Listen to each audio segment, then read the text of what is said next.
Hello दोस्तों, idea classes Jaipur में आपका स्वागत है। मैं कुलदीप कुमावत। जो अपनी सीरीज चल रही थी कि यानी कि टॉप जो आपके एग्जाम में पूछे ही जाने वाले क्वेश्चन है, टॉप 10 क्वेश्चन की सीरीज चल रही थी। तो आज अपन साइंस में चैप्टर करेंगे अपना पीएच स्केल से, जो आपके एग्जाम में मैंने यानी कि हर चैप्टर का जो हर इम्पोर्टेंट टॉपिक है उसको आपको कवर करवाया जाएगा। तो वीडियो को जरा सा भी स्किप मत करना। 10 मिनट का वीडियो है, ज़्यादा लंबा भी नहीं है। अगर आप डेली के 10-10 मिनट भी इस वीडियोज में निकालते हो आपका डेली का, तो आपको कुछ एक्स्ट्रा करने की ज़रूरत नहीं है। आपके साइंस के जो क्वेश्चन आने वाले हैं वो यहीं से हो जाएंगे। आपको आपके डेली के कभी भी आप 10 मिनट तो आप निकाल ही सकते हो। तो ज़्यादा लंबा वीडियो भी मैं नहीं बना रहा हूँ कि ताकि आप ज़्यादा बोर हो जाओ। तो यानी कि पहला क्वेश्चन आपको दिया गया है दोस्तों कि पीएच स्केल विलयन में हाइड्रोजन आयन की सांद्रता मापता है, इसमें पी का अर्थ क्या होता है। तो देख रहे हो, ये आपका एग्जाम का क्वेश्चन है कि आर्मी में आया हुआ क्वेश्चन है पीवाईक्यू, यानी कि जो आपका पीएच स्केल होता है जो हाइड्रोजन आयन की सांद्रता को मापता है। तो सबसे पहले बात तो आपको यही क्वेश्चन से ही पता चल गया कि पीएच स्केल का यूज क्या होता है। तो ये क्या करता है, हाइड्रोजन आयन है उसकी सांद्रता को मापने का काम करता है। तो इसकी मतलब क्या होता है, तो इसका अर्थ क्या होता है, पोटेंज। पी का मतलब क्या होता है, पोटेंज होता है, जिसका अर्थ जर्मन जर्मन शब्द है। तो इसका अर्थ होता है पावर, यानी कि शक्ति से ये रिलेटेड है।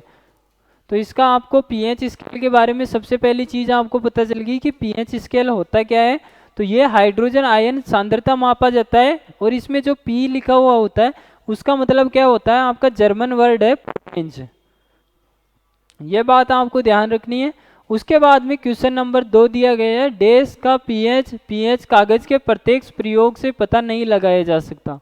तो आपको है जो आपका पीएच स्केल होता है, तो यानी कि किस चीज़ का आप पीएच स्केल के माध्यम से पता नहीं लगा सकते। तो जो आपका ठोस होगा उसका आप पता नहीं लगा सकते, यानी कि या तो आपको क्या करना, तो जो आपका पीएच दे रखा है वो कागज के फॉर्म में है, विलियन नहीं है जो आपका। तो कागज के फॉर्म में है, तो कागज में आप अगर जब तक कोई सॉल्यूशन नहीं डालोगे तो उसका आंसर आप नहीं बता सकते कि ये अम्ल है या क्षार है। तो कागज के फॉर्म में है, तो आप जब इस पे ठोस विलयन डालोगे तो अपन प्रत्यक्ष रूप से पता नहीं लगा सकते कि ये अम्ल है, क्षार है या फिर साल्ट है। तो जो ठोस चीज़ होगी उस चीज़ का अपन पता नहीं लगा सकते। तो ठोस सोडियम बाइकार्बोनेट हो जाएगा इसका आंसर। जो लिक्विड फॉर्म में है उनका पता लगा सकते हैं कि ये क्या है। उसके बाद में दोस्तों आपको अगला क्वेश्चन दिया गया है। तो दोस्तों अगला क्वेश्चन है कि निम्नलिखित में कौन से का एक का उपयोग सामान्यतः सटीक पीएच मापने के लिए संकेतक के रूप में किया जाता है। तो यानी कि आपको एग्जैक्ट पता करना है कि लिटमस विलियन किसका है, अम्ल है या क्षार है। तो इसके लिए आपका इंडिकेटर है, वैसे कौन सा आपके देखो ये फेनोप्थेलिन भी है, लिटमस भी है और यूनिवर्सल इंडिकेटर है। तीनों ही आपके ये किसी भी विलियन में अम्ल, क्षार और यानी कि लवण का पता करने के लिए यूज में किया जाता है।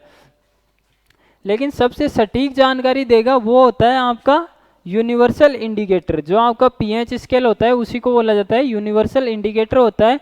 तो इसी के माध्यम से अपन बता सकते हैं कि कौन अम्ल है, क्षार है और लवण है।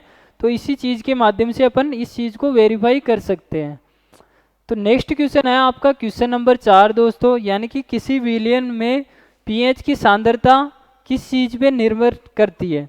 तो ये सांद्रता आपकी निर्भर करेगी हाइड्रोनियम आयन। किस पे निर्भर करेगी, ये आपकी निर्भर करेगी हाइड्रोनियम आयन। अब दोस्तों में आपके 4 क्वेश्चन हो गए। चलो एक और क्वेश्चन और कर लेते हैं कि अम्लीय वर्षा का पीएच मान कितना होता है। तो जो आपकी अम्लीय वर्षा होती है, तो अम्लीय वर्षा होती क्या है, मैं आपको संक्षिप्त में बता देता हूँ कि जो आपकी अम्लीय वर्षा हो, जब मान लो यानी कि कोई किसी कारणवश जो अम्लीय वर्षा होती है, तो यानी कि उसमें अम्ल की मात्रा ज़्यादा हो जाती है। जब अम्ल की मात्रा ज़्यादा हो जाती है वो बारिश होती है, और वो बारिश आपकी जो नदियाँ होती है उनमें बारिश का पानी मिल जाता है नदी नालों के माध्यम से। तो जब ये मिल जाता है तो उसमें क्या है, अम्ल की मात्रा ज़्यादा हो जाती है। जो आपके जलीय जीव होते हैं उनके लिए ये हानिकारक होती है अम्लीय वर्षा। तो ये आपके वहाँ पे सरवाइव नहीं कर पाएंगे और ये डाइड हो जाएंगे। तो अम्लीय वर्षा होना एक नेगेटिव पॉइंट है या इम्पैक्ट मान सकते हो। तो उसके लिए जो आपका पीएच मान होता है वो कितना होता है, 5.6 होता है आपका अम्लीय वर्षा के लिए पीएच मान का मान। अब दोस्तों मैं आपको बता दूं तो यानी कि पीएच स्केल के बारे में बता देता हूँ। जो आपका पीएच स्केल होता है, ठीक है, इसमें इंडिकेटर होता है 0, 7 और 14, यानी कि गिनती होती है आपकी 0 से लेके 14 तक। तो जिसमें तो यहाँ तो होते मान लो अम्ल, यानी कि जिसका मान 0 के आसपास होगा, यानी कि देखो ये ऊपर का कितना भरा हुआ है, तो सबसे ज़्यादा प्रबल अम्ल होगा यहाँ आपका, यही सबसे ज़्यादा प्रबल अम्ल हो जाएगा। ठीक है, उसके बाद में आप बात करते हो जो आपका क्षार होता है, प्रबल क्षार कौन सा हो जाएगा, तो जिसका मान 14 के पास जाएगा वो आपका हो जाएगा प्रबल क्षार। ठीक है, और जो आपके इसके पास आ जाएगा वो हो जाएगा आपका कौन सा, अम्ल। तो दोस्तों ये होता है आपका पीएच स्केल। अब इसमें 0 का मतलब क्या होता है, यानी कि 0 से लेके 7 तक की जो टाइम होता है, जो मान होता है, उसके माध्यम से बता सकते हैं कि अम्ल होगा। कोई विलियन है, अगर उसका मान 0 से 7 के बीच में आ रहा है तो वो क्या होगा, अम्ल हो जाएगा। उसके बाद में अगर किसी विलियन का मान आपका हो जाता है 7 से 14 के लिए, तो वो क्या हो जाएगा, आपका क्षार हो जाएगा। तो और जिसका मान आपका एग्जैक्ट 7 आता है तो वो कौन सा विलियन हो जाएगा, वो हो जाएगा आपका उदासीन विलियन। कौन सा हो जाएगा, उदासीन विलियन। तो ये बातें आपको ध्यान रखनी है पीएच स्केल के बारे में। और पी का मतलब आपको मैंने बता ही दिया, पीएच स्केल में पी का मतलब होता है पोटेंज, जो कैसा वर्ड है, जर्मन द्वारा दिया गया है, जर्मन। ये बातें भी आपको पीएच स्केल के बारे में ध्यान रखना। अब जो 0 के आसपास आएगा उसका अम्लीय यानी कि प्रबल अम्ल हो जाएगा वो। और जब यानी कि 7 के आसपास आपके दुर्बल अम्ल स्टार्ट हो जाएंगे 7 तक, फिर आपके मात्रा कम, बहुत कम हो जाती है, यानी कि क्षार की मात्रा ज़्यादा बढ़ जाती है। तो 7 के आगे से जो आपका हो जाएगा दुर्बल अम्ल स्टार्ट हो जाएगा, और जितना बढ़ता जाएगा उसकी यानी कि क्षारीयता बढ़ती जाएगी। तो आपको पीएच स्केल के बारे में ये बातें आपको ध्यान रखनी है एग्जाम में। तो नेक्स्ट क्वेश्चन पूछा गया है कि उदासीन विलयन का पीएच मान कितना होता है। तो मैंने अभी बताया कि जिसकी वैल्यू 7 होती है, जो बीच का पॉइंट है पीएच स्केल का, उसकी वैल्यू वो आपका कौन सा हो जाएगा, उदासीन विलयन हो जाएगा। तो इसका आंसर कौन सा हो जाएगा, पीएच, जिसका यानी कि जिसकी पीएच वैल्यू 7 होगी वो विलयन क्या हो जाएगा, आपका उदासीन विलयन हो जाएगा। उसके बाद में नेक्स्ट क्वेश्चन है, नीचे दिए गए कथनों पर विचार कीजिए और सही उत्तर का चयन कीजिए। तो फर्स्ट कथन आपको दिया गया है कि पीएच में पी जर्मन भाषा में पोटेंज को निरूपित करता है, जिसका अर्थ है शक्ति। अभी मैंने आपको पीएच स्केल के बारे में बताया कि पी का मतलब होता है पोटेंज, और वो किसको डिनोट करता है, ये डिनोट करता है आपको पावर यानी कि शक्ति को डिनोट करता है।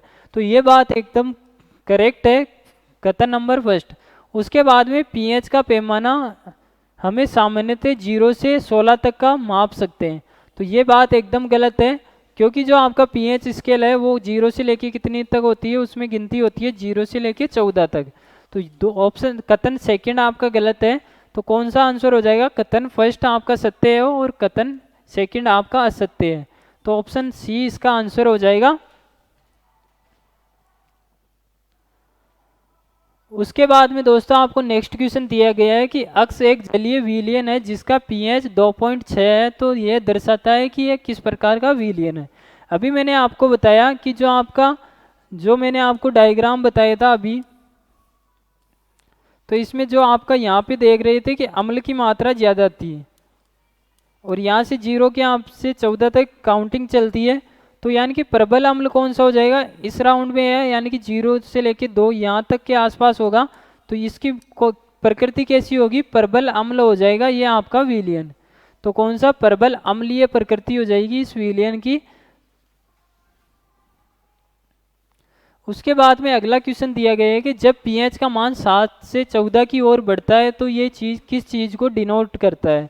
तो मैंने अभी बताया कि 7 से 14 की तरफ जाएंगे तो OH यानी कि क्षारीयता बढ़ेगी, यानी कि प्रबल क्षारीयता बढ़ती जाएगी। 7 से जैसे जैसे 14 की ओर जाओगे तो वो आपका प्रबल क्षार हो जाएगा। ठीक है, तो उसमें यानी कि जो आपको मैंने पिछली क्लासों में बताया कि जो आपका अम्ल होता है वो H+ आयन देता है, जितने ज़्यादा H+ आयन देगा उसकी अम्लीयता अधिक होगी, यानी कि प्रबल अम्ल होगा। जो अधिक OH आयन देगा उसकी यानी कि प्रबलता और अधिक होगी, यानी कि क्षारीयता अधिक होगी। तो प्रबल क्षार होगा तो जो आपके 7 से 14 की तरफ जाना है तो किसकी होगी, OH आयन में यानी कि सांद्रता में वृद्धि होगी।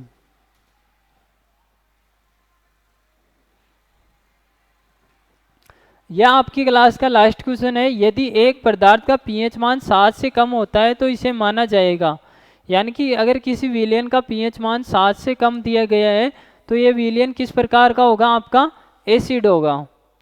जो अम्ल का ही आपका ये एक प्रॉपर्टीज है, यानी कि जिसका विलयन, जिस विलयन के पीएच मान की वैल्यू 7 से कम है तो वो कौन सा हो जाएगा, आपका अम्ल।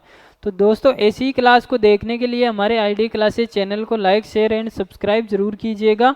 और मैं आपको एक बात और बता देता हूँ, यानी कि आगे भी क्वेश्चन दिए गए हैं आपके प्रैक्टिस के लिए, वो भी मैं एक बार और करवा देता हूँ कि यदि किसी लवण का पीएच मान 0 है तो वह लवण होता है, तो वो कौन सा हो जाएगा, आपका सशक्त एसिड और कमजोर बेस हो जाएगा इसका आंसर।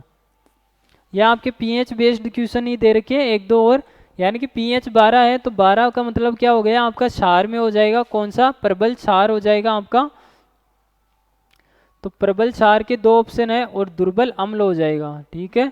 ये एक ही ऑप्शन दे रखा है प्रबल क्षार वाला, तो ऑप्शन सी इसका आंसर हो जाएगा।